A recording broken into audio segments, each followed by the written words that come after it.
It's Scorsese. Ma mi sembra che la grande novità di questo film sia il punto di vista. C'è un punto di vista, uno sguardo completamente diverso. Se può raccontarci di questa scelta e di questa diversa prospettiva. Well, I think it has to do with Robert De Niro and I wanting to make another film. The last film we made together was Casino in 1995. And over the years, we tried to find the right subject matter and the character to work together on. But ultimately, he was given this book called I Heard You Paint Houses.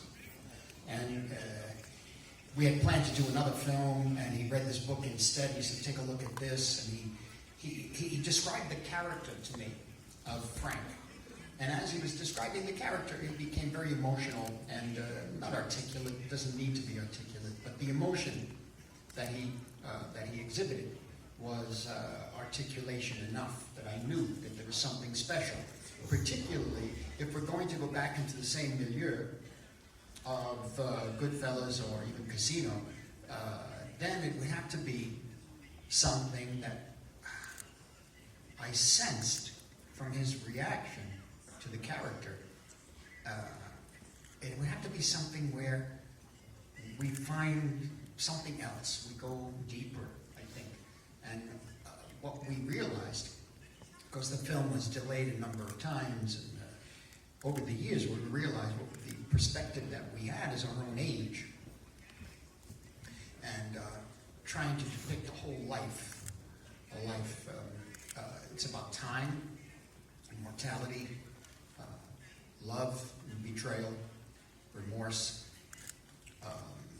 and ultimately the mortality of all of us. And so we had that perspective. We didn't really talk about that. When I got Steve's Alien, I said that's what I wanted to try to do. Take it, all the other business about who shot who and where, you know, the world is falling apart around them on television, and certain mobsters are killed, or they're not killed, by whom, we're not quite sure. But ultimately, all of this passes away in time, and he's left alone. And without, how should I say, without almost experiencing it, he's experienced a whole life, you see. And so that's really where we felt comfortable. And I thought with Bob that he had the same feelings about it. We didn't really articulate. I articulated it to Steve's Alien. I said I want it to be about mortality and about ultimately the unraveling of a life, you know, or maybe not the unraveling, but the living of a life. And so in any event, this was the approach we took. That's how it started. Il film parla molto del tempo, cioè del tempo che passa, della finis vitae, e c'è quindi c'è un aspetto molto malinconico. Volevo capire se questo che io ho visto in qualche modo lo condivide, e se c'è anche qualcosa paradossalmente di religioso in questo film, cioè lui che prega, tutto qua. Grazie. Well, certainly there's a religious aspect to it, the content, there's no doubt about it. I think when you're dealing with the human condition, is whether one believes in religion or not, there is an attempt at a contemplation of what we would call the abstract, the spirit, religion, if you want to use that word. There's certainly that. The melancholy is there, but I think it's a comfortable melancholy. He cut his family off. He's left alone. All that conflict, all that violence, and things are all in the past now. Nobody even remembers it, really. And I think the melancholy is just the acceptance of dying being a part of living. As much as one can accept the fact of your own mortality. You can fight it,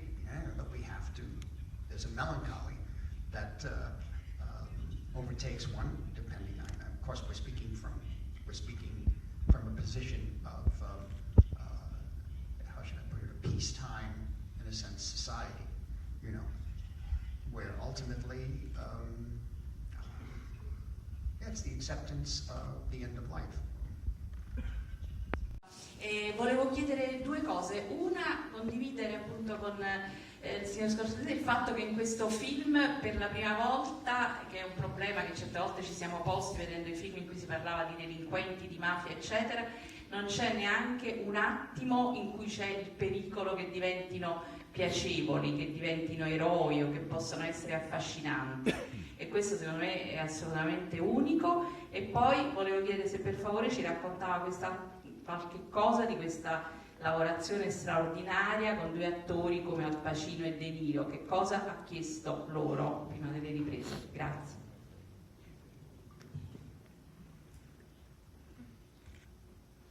Well, in terms of depicting these characters, we just pretty much, it was something that I had sensed growing up in an area of New York that had that element in it.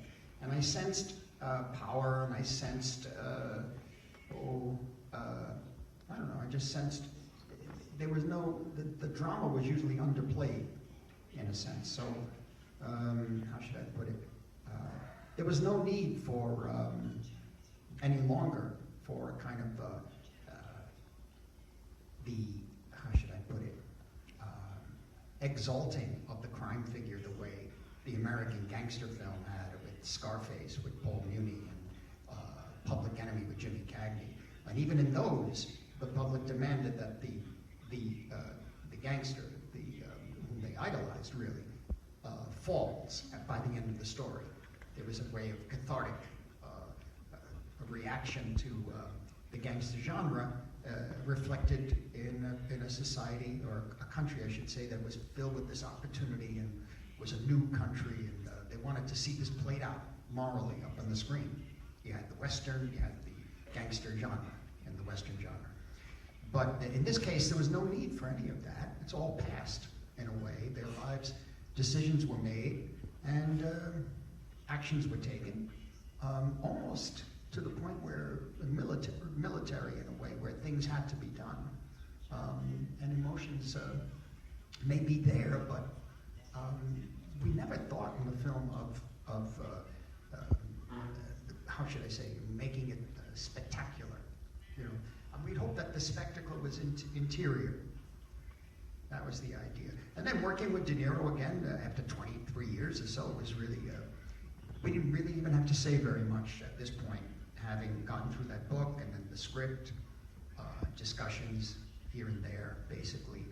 And once I saw how Steve Zalian laid out the structure and how Bob reacted to it, I said, I know how to make the picture then. And it had to have this kind of stripped down visual and narrative approach, rather than explaining everything, just staying with the character and letting everything happen the way he perceives it. Because he doesn't know everything. Thinks he does, but he doesn't. Just as we are. The news is on television. There's missiles in Cuba. There's Watergate. Nobody knows what's happening. And this is all out of our control, just as our mortality is. And so that was the impulse. Al Pacino, I never worked with before. I first met him in 1970 when Francis Coppola introduced me. And over the years, one project we almost did together was on Modigliani, the painter, in the 80s, but that didn't come off. And in effect, we always try to work together. But he's been, you know, with Coppola and De Palma and Lumet and so many great directors and filmmakers. But what we felt there was Bob's idea to have Al play Jimmy Hoffa. And what we felt really, I think you can see it in the film, so much comes from the actual relationship of Robert De Niro and Al Pacino. That's who you see up there. They respect and love each other as professionals, as people. They had their own relationship over the past 40 years. I just knew Al in passing, basically. And we always tried to work together, but we couldn't. And so that was something, they all felt that they were doing something special. That's the other thing. They felt there was something happening. was unique, and they were all, Bob and Al particularly, constantly present, constantly. Even to the point where they were tired, and I said, no, you can't shoot. They wanted to, along with the digital effects, the film did take a long time to shoot, but the digital effects worked out. It was an experiment, and I think was the only way for us to make the film, because otherwise, about half the film would have to have been done by other young actors playing the young De Niro, the young Pacino, and the young Pesci, and I just didn't want to do that. I mean, maybe if I was 20 years younger, I could do that, but I didn't want to make a film with our friends, you know. And so Netflix came in, and because in Hollywood, anyway, really, we couldn't get the money to make the picture. Nobody would give it to us. That didn't need. And ultimately, Netflix came in, said we'd support you financially, including this experiment with Industrial Light and Magic, Pablo Hellman, ILM, and the shooting days, and complete creative freedom was the key. And also an extra 6 months in post-production because of the CGI. So, like, I'm 6 months behind on everything now. I owe, I'm just like 6 months, I should have been making another film, we had other things to do. Nah, forget it. I'm 6 months late. Questo film conclude anche un'epoca. Si può dire che mette la parola fine a un'epoca di mafiosi, di come lei li conosceva, e in qualche modo mi ricorda Once Upon a Time in America di Sergio Leone. E anche quello era un film che sembrava raccontare un'epoca e concluderla con lo stesso sguardo verso la mortalità e l'immortalità e la fine e il rimorso per ciò che è stato fatto male e si poteva fare diversamente. Grazie. Good.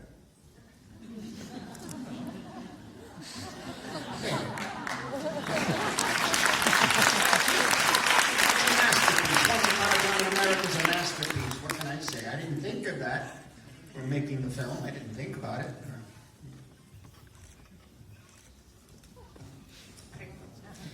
Buongiorno, Giulia Bianconi del Tempo.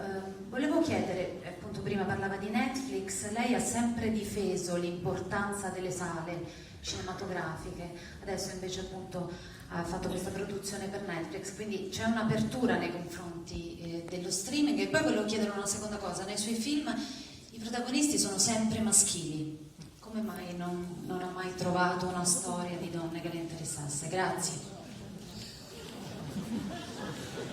No, that's not even a valid point. That's not valid. It just, I can't. That goes back to 1970. That's a question that I've had for so many years. Am I supposed to?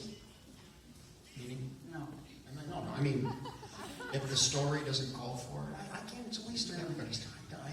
If the story calls for a female character lead, why not? Oh, well, that's only one film. They don't count that. They don't count that. Age of Innocence, they don't count that. Casino, Sharon Stone's great. They don't count. They don't count.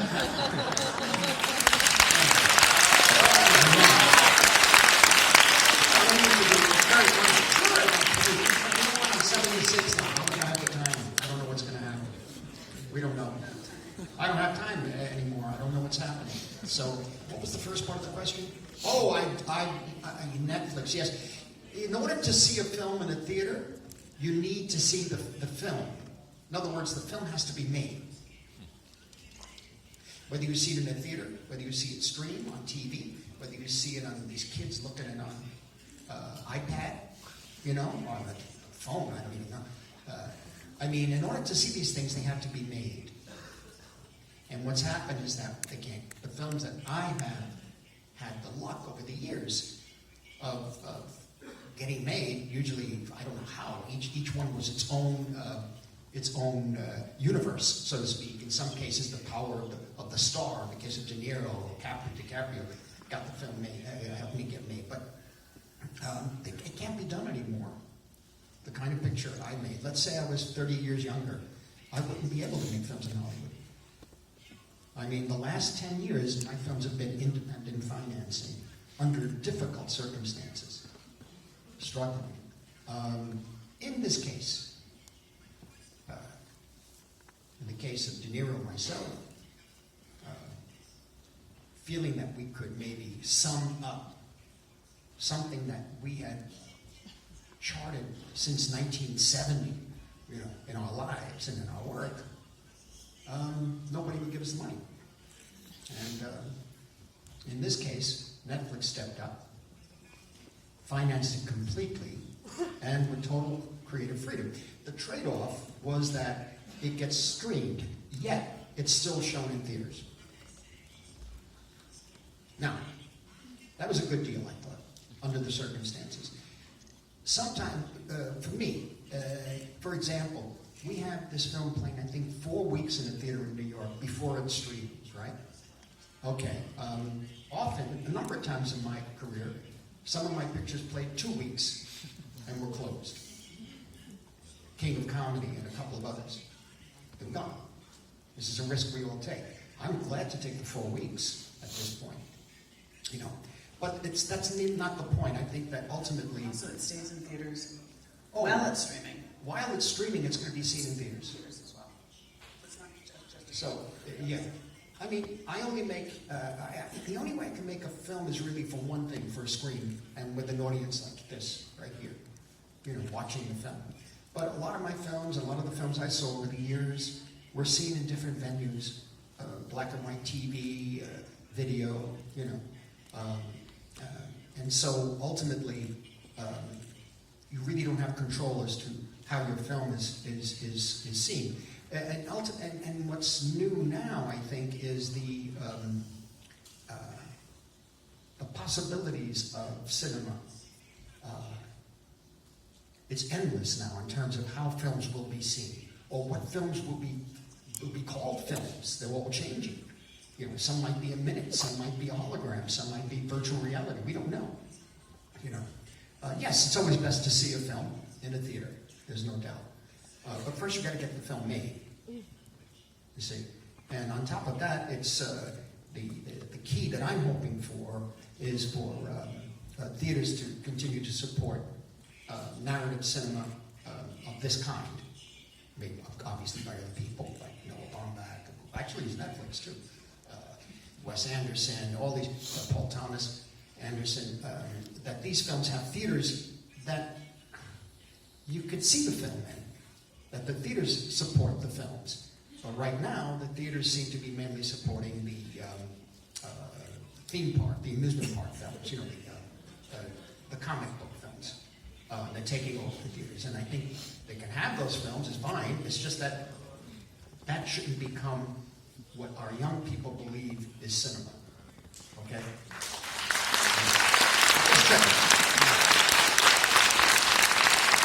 So in a sense, all bets are off. You can show your film anywhere, anyhow, as long as you get it done and shown, you know, get it out there. And I think we have to stop thinking in a rigid way. Yes, the best way is always in a theater. There's no doubt, the communal experience, you know. But if it can't be, it can't be. Somehow, at some point in time, it will be shown in a theater. You know, even if it's made directly for your telephone.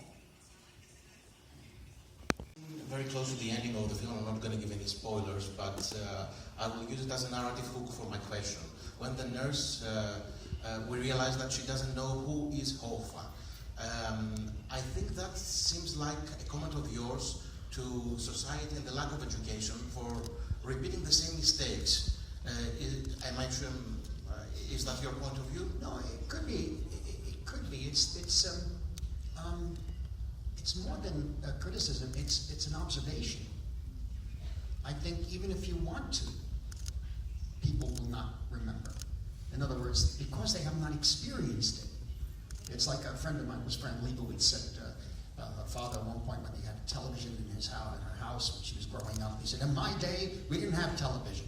And she looked at him and said, "Well, we do."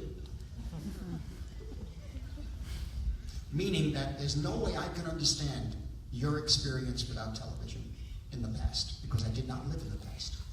This is the world we live in. Our children are, I don't know what they're doing with those devices. You know what I'm saying? They perceive reality differently. They perceive even the concept of what history is supposed to be. You know, how are they going to know about World War II? How are they going to know about Vietnam? What do they think of Afghanistan? What do they think of all of this? They're perceiving it in bits and pieces. And there seems to be no continuity of history. You know, the fact that Jimmy Hoffa is unknown so quickly is really quite sad, because he was a remarkable figure. I mean, yeah, he got involved with things that were questionable, to say the least, but he was a remarkable figure in the unions. When they put him in jail for 5 years, he came out and he had a plan for revising the prison system. He organized guys in prison, so you don't have to live like this. Now, this is the guy, you know, ultimately, so this is a very special person, but as well known as he was, time just wiped him away. The unions went. In that sense, the fights, don't forget, he came out of the Depression. And, you know, as much as, what I think is interesting, as much as my parents can tell me about the Depression, and we read about the Depression, and we see the films about the filmmakers in the 40s who came out of the Depression, and you know, all of this sort of thing, we didn't experience it. So we don't know it firsthand. And this is sad, in a way. I mean, we're lucky to a certain extent, but we can never experience the past the way those who lived in the past have experienced it. And so that's just a fact of life. So she doesn't know who Jimmy Hoffa is. It doesn't matter. It doesn't matter. You know, that's the beauty of the melancholy of the film. He knows it doesn't matter anymore.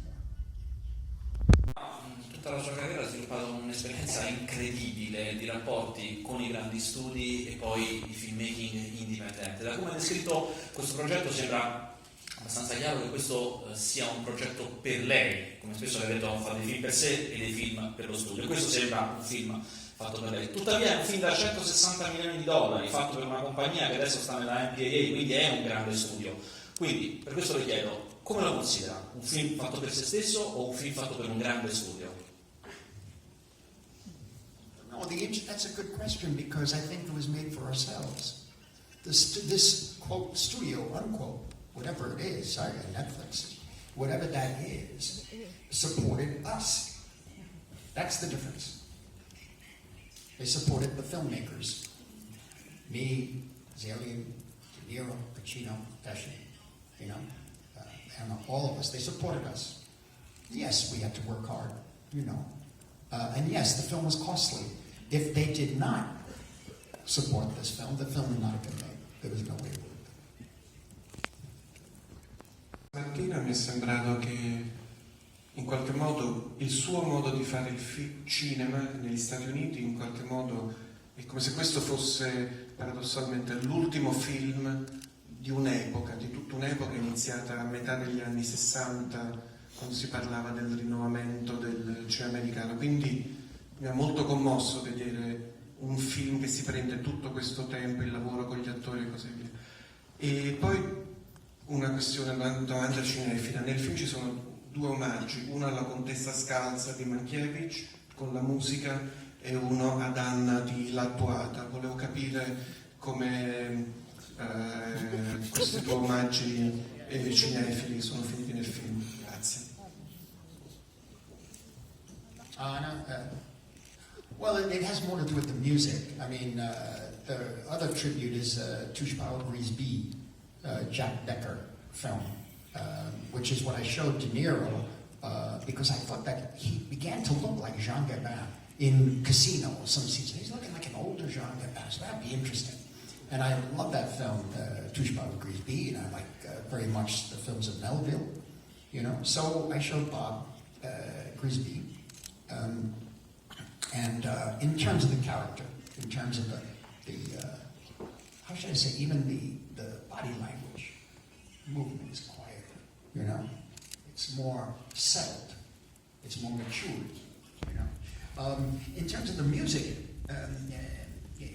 Barefoot Contessa and Anna and all this music that you hear from the film, that was very prevalent in the early 50s.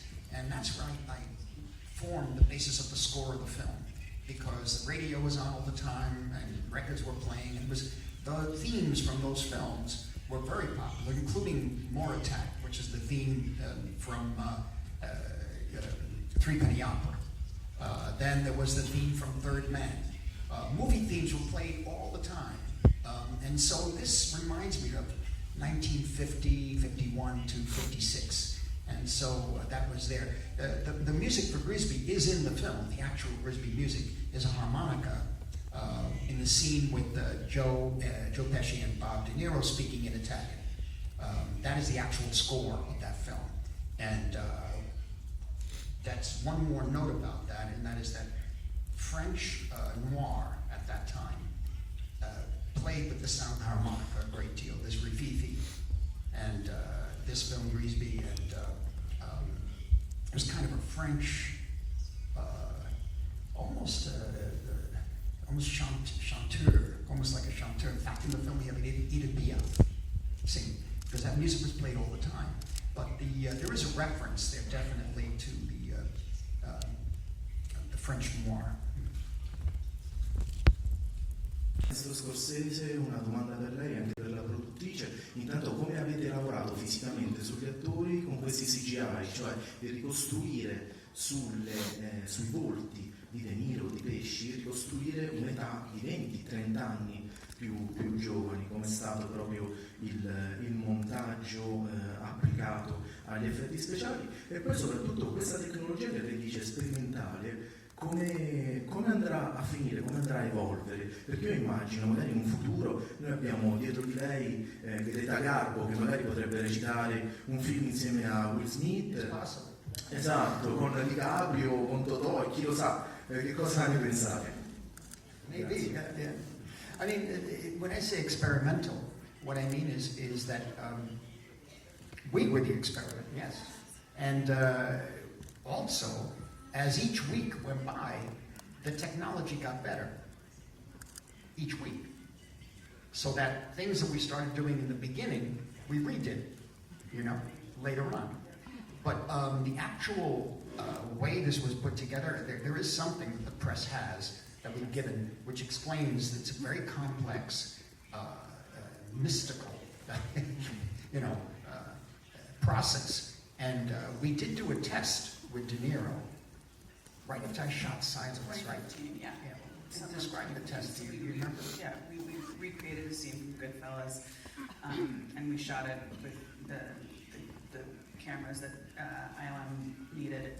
They went away for 3 months, came back and showed us a very, very rough version of what it would ultimately be, probably 30% of what it would be, and it was transformative. I mean, it was incredible. And that was only 30%? Yeah. So, I mean, it's a very, very complex process that happens in post-production. So, when we were shooting the film, we were not shooting the film with and seeing any of the de-aging until well into post-production, 6 months into post-production. 6 months, yeah. So, it was a little bit of a nail biter, but it was, we would have weekly reviews, we would see we didn't actually see the whole film with all the effects. Only recently. Until about literally 6-7 weeks ago. 6 weeks ago, I'd say. Yeah, 6-7 weeks. And on the set, the cameras were not obtrusive. There was a camera, and we had the lens, but we had 2 extra lenses for the information that the markers were picking up. The markers that were placed on the actors, which were not... Very subtle. They were so subtle, because when they first talked about this idea, it was the only hope that we could make the movie, because I really wanted to make this film with them. I didn't want to make it with younger actors. We were told, they said, oh, come on, we can do this, and de-aging. I said, no, you're going to put a helmet, you're going to put tennis balls on green screen, tennis balls on Joe and on Bob. They're not going to do it. They're not going to do it. They'll start laughing, they'll complain, they can't do it. For this kind of film. And so I said to Pablo, come back if you can make it more subtle. And a few months later, he did.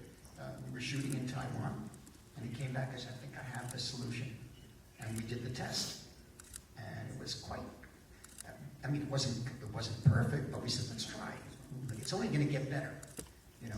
They did the same for Al. 4 more years of And- development. They had lots of time from that test to the time we started the work. That's right, it was 4 years. Oh my God. R&D, so Yeah, a lot I of time and realized. effort put into that. Yeah, they worked so hard. I mean, everywhere, day and night. And Pesci and Al and Bob.